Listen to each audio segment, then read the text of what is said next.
अस्सलाम वालेकुम दोस्तों, पंहिंजा ड्रामे जी नई ज़बरदस्त बेहतरीन अपडेट में तव्हां सभिनी पहिरीं प्यारनि खे दिलि वारनि खे सिंधी भेणनि खे ख़ुशि आमदीद। अॼु रिव्यू कंदासीं मेगा ज़ोप सीरियल पंहिंजा वेरी जंहिंजा अचण वारा एपिसोड ज़बरदस्त थियण वारा आहिनि।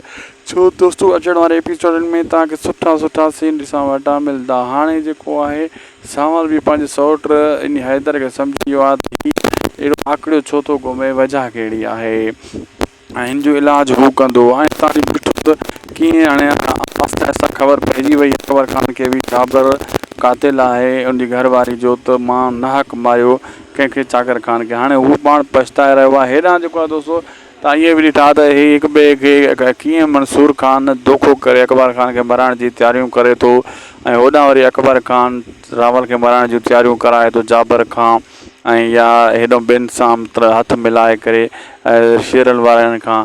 पहिरियों कहिड़ो मरदो, सांवल इहो सॉरी शेरल रावल मरदो या अकबर ख़ान? दोस्तों, इन ॿिन्ही मां फ़िलहाल कोई न मरंदो। हीउ ड्रामो अॻिते हलणो आहे। अगरि इन ॿिन्ही मां हिकिड़ो मरी वियो त ड्रामे जो नतीजो ई ख़तमु थी वेंदो, ड्रामे जी कहाणी ख़तमु थी वेंदी।